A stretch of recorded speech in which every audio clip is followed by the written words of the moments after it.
하나님 감사합니다.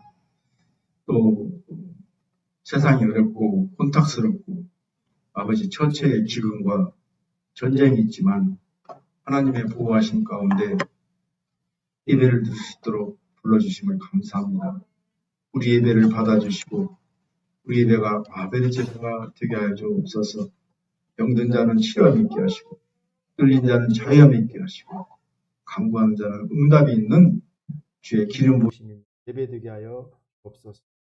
예배를 방해하는 것을 예수의 이름으로 명하여서 물러갈지어다.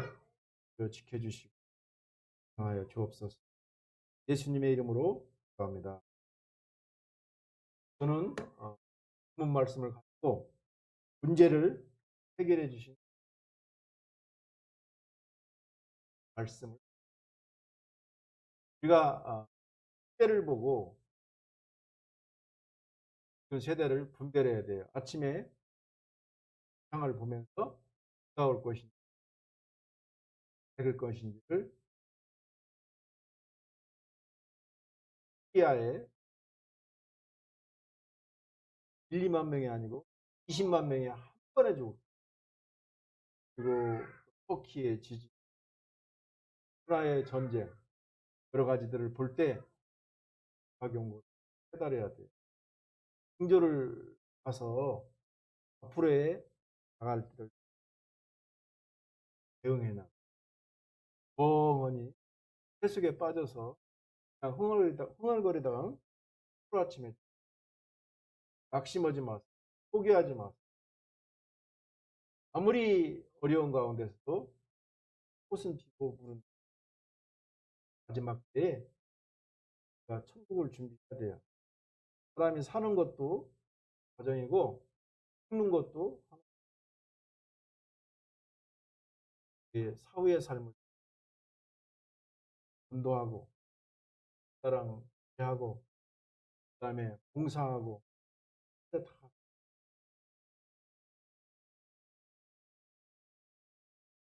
어느 날 미국의 유명한 빈센트 또 목사님에게 한 청년이 그러면서 말하기를, 목사님, 제가 다니는 직장이 너무나 힘들어요.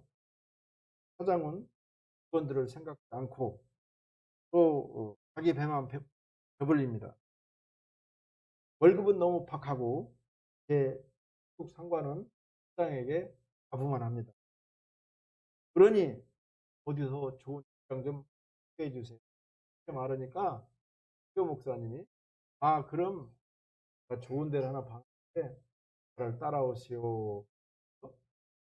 오늘 자기 자가용에 태우고 달려갑니다. 계속 달려가는데 선생님이 생각하기를 비싼 빌딩 그랬는데 정반대로 또 가는 거예요.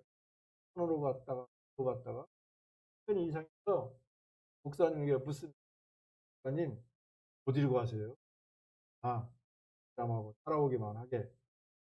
그러면서 계속 가기만 하는 거예요. 그냥 따라오기만 하나. 그런데 공동묘지 앞에다 차를 세웁니다. 그러면서 내리라고 그러는 거예요. 그리고 목사님이 말하기를, 여기가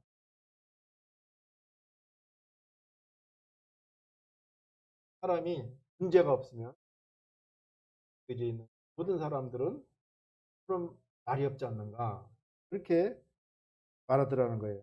그러니 아직 여기에 들어가고 싶지 않을 테니 저는 직장에 가서 그러더라는 거예요. 그러면 언젠가는 반드시 내 진가를, 그렇습니다. 사람이 사는 곳에는 문제가 있습니다. 문제가 있다는 것은 사람이 살아있다는 것입니다. 근심 걱정 없는 사람이 누가 있겠어요? 빈부 구천을 망하고 누구에게나 작은 문제들이 있습니다. 유정자매에는 유정자매에게 맞는, 태형제는 태형제만큼 빠르게, 우리 주의자매는 주의자매의 크기에 따라서 대통령이나 우리 같은 서민이나 국가님들도 다 그 크기에 맞는. 진짜 문제는 이 문제의 현실이 아니라 문제를 푸는 우리의 태도입니다. 어떤 사람이 제법 좋은 직장에 다니면서도 늘 불평해요. 뭐가 그렇게 불만인지 끌거는 사람이 힘들어. 그러나 어떤 사람들은 비록 남이 알아주지 않더라도 항상 감사하고 예쁜 거예요. 부정이장을처럼. 어, 어, 어떤 사람은 비록 남들이 생각하는데 반듯한 직장은 아니지만 하며 그런 사람이 있습니다. 어떤 사람은 사회적 지위가 낮아도 하고 기뻐하며 우리 주의자매처럼 얼마나 힘들겠어요. 그래서 항상 바글바글하고 기뻐하고 살아요. 그러나 또 어떤 사람은 꽤나 높은 위치에 있는데 더 높이 올라가라고 앞자리에 나 있습니다. 어느 당 대표처럼. 어떤 문제라도 문제로 보는 사람에게는 문제가 됩니다. 그러나 문제를 보지 않는 사람에게는 아무런 문제가 되지 않습니다. 그러므로 문제가 아니고 문제로 보는 사람이 문제인 것입니다. 문제가 발생하면 그 문제 자체를 바라보지 말고 문제에 도전하는 것으로 보라는 좋은 말이 있습니다. 문제를 문제로만 보면 걱정이나 근심만 쌓이겠지만 문제에 도전하게 되면 해결 방법을 찾을 수 있습니다. 문제에는 답이 있기 때문에 그렇습니다. 미국의 적극적인 사고방식의 저자인 노먼 센트 폴 목사님은 모든 문제에는 반드시 문제를 푸는 열쇠가 있다. 끊임없이 생각하고 찾으라고 말합니다. 또 세계적인 베스트셀러 작가인 앤드류 매튜스는 이렇게 말합니다. 긍정적으로 생각하는 사람들에게는 문제란 단지 배움의 기회일 뿐이다. 문제가 있을 때 오늘 본문에 나온 맹인처럼 예수님께 사람으로 기도하여 문제를 해결받기 바랍니다. 문제가 생기면 태풍이 물러오는데 세일이 물려오는데 아니 세일아 물어져라 되겠어요?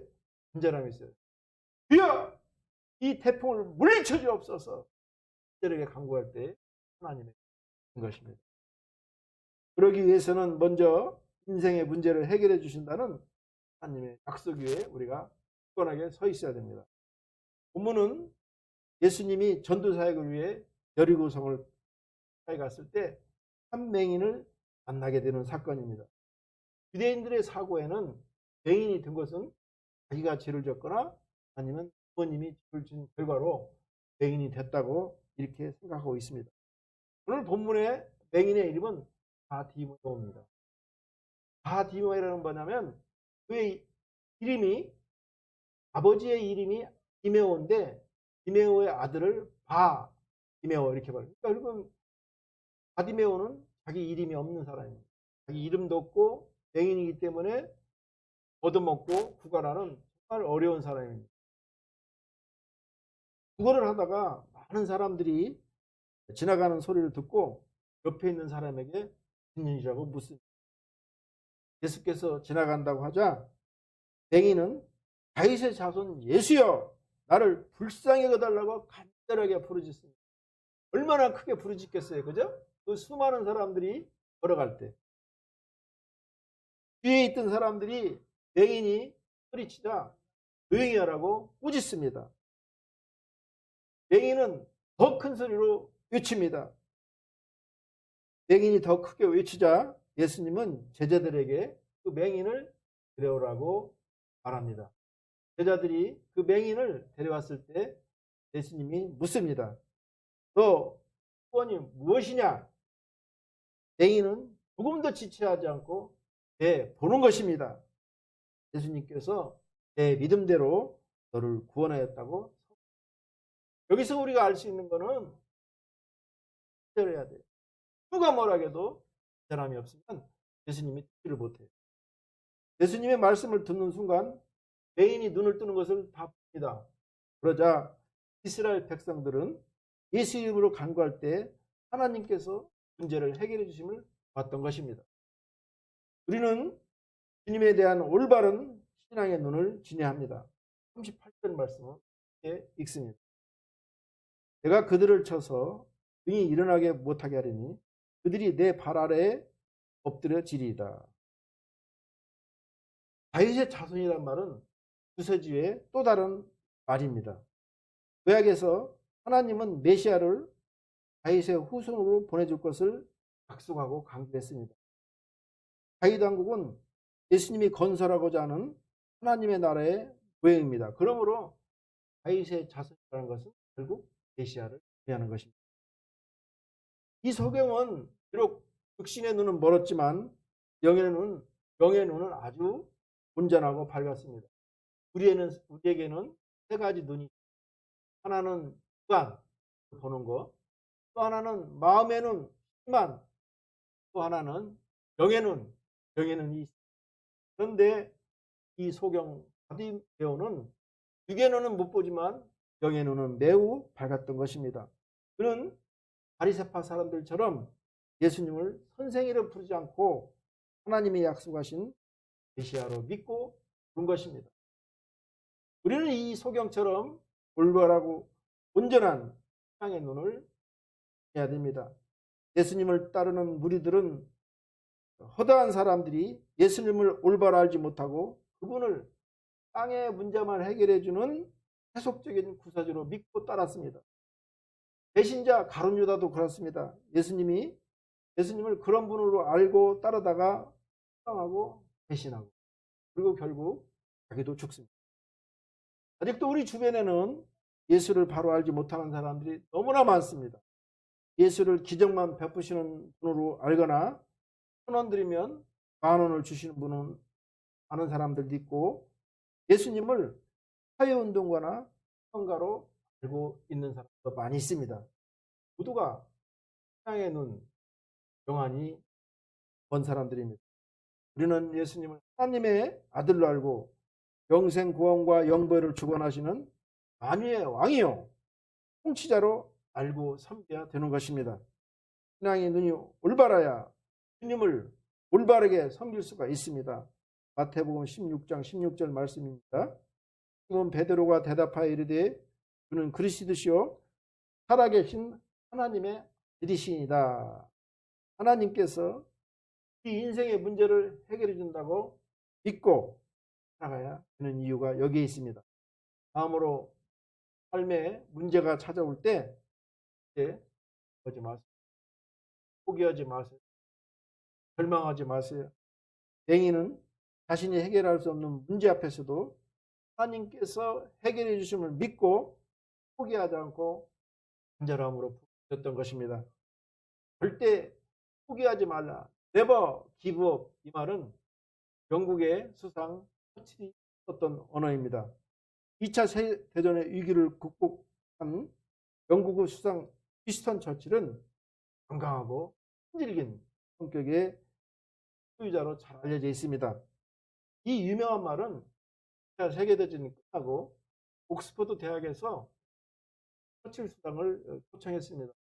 그때 나온 졸업식장에서 나온 그 연설문의 일부분입니다. 처칠이 영국 옥스퍼드 대학에서 수상을 하게 되는데 처칠이 단상에 올라섰을 때 많은 사람들은 처칠 수상의 입에서 뭐가 나올까 이렇게 기대하고 있습니다. 드디어 그 입술에서 말이 나오는데 첫째 마디가 Never give up. 성경이 조용합니다. 또 다음에 무슨 말이 나올까 기다립니다. 두 번째 마디도 Never give up. 절대 포기하지 말라. Never give up. Never give up. Never give up. Never give up. 마지막 째, 일곱째 말도 Never give up. 이러면서 반상을 내려왔습니다. 그때 청중들의 불여 같은 박수가 있었습니다. 너무 어렵습니다. 내가 할 수 있는 것이 별로 없습니다. 그럴 때일지라도 절대 포기하지 말고 낙심하지 말고 우리 하나님을 믿고 간절히 부르짖기를 바랍니다. 마지막으로 예수님 앞에 나가야 됩니다. 예수 앞에 나올 때 은혜가 임하는 것입니다. 본문에 등장하는 맹인은 자신이 해결할 수 없는 문제 앞에서 해결자 되시는 예수님 앞으로 나아갑니다. 간절히 부르짖죠. 주변 사람들이 조용하라고 윽박지릅니다. 그럼에도 불구하고 더 크게 부르짖을 때 우리 주님께서 그를 불러오는 것입니다. 낙심들인 일이 많을수록 더 주님께 부르짖어야 됩니다. 앞서가는 자들이 그를 꾸짖어 잠잠하라 하되 그가 더욱 크게 소리질러 다윗의 자손이여 나를 불쌍히 여기소서 하는지라. 예수께서 머물러 서서 명하여 데려오라 하였더니 그가 가까이 오매 물어 이르시되. 우리는 주변에서 우리를 핍박하더라도 또 더 큰 어려움이 있더라도 절대 주저앉아서는.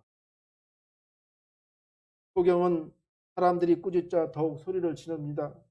마치 동물의 비매에 가까운 절규를 합니다. 그리고 그 절규가 우리 주님께 달리는 것입니다. 여기서 우리는 한 가지 교훈을 얻습니다. 우리가 환난을 당할 때 주님께 간구하는 중에 더욱 어렵고 공고한 일이 당하여도 낙심하지 말고 더욱 열심으로 간구하는 것입니다. 불행한 일을 당하면 성도들은 마땅히 부르짖어 간구해야 됩니다. 그런데 응답이 솟지 않습니다. 그리고 더욱 불행한 일이 생깁니다. 예수를 믿는데 왜 이렇게 더 어려울까? 낙심하여 간구하는 일을 만드는 성도들이 너무나 많습니다. 우리는 겨울에 봄에 밟으면 밟을수록 죽지 않고 더 굳세게 생존합니다. 만일 우리가 낙심하여 주님께 간구하는 일을 그만두면 그것은 사단의 교교에 속는 것입니다. 사단은 어떻게든지 사단은 성도가 고난 가운데서도 낙심하지 않고 간구하는 일을 싫어합니다. 그러므로 불행한 일이 겹친다고 해서 간구를 그치면 사단은 회심입니다.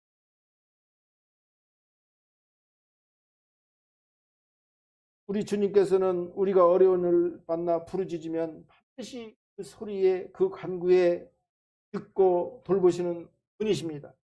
너는 내게 부르짖으라. 그래야만 내가 응답하였고 너희가 알지 못하고 크고 비밀한 일을 내가 보이리라. 누가 악한 자라도 자기 자식에게 돌을 주지 않을지니 하물며 땅에 계신 너희 아버지께서 너희들에게 좋은 곳으로 주시지 않겠느냐. 이렇게 우리에게 말씀하고 있는 것입니다. 주님은 우리로 더욱 주님만 의뢰하고 더 주님만 간구하도록 하기 위해서 응답을 지연시키거나 더 불행한 처지에 빠지도록 하는 예가 있습니다. 곧바로 응답하면 인간이 교만해서 하나님은 뒤로 버리고 예수님은 등 뒤로 버리고 자기가 했다는 거예요.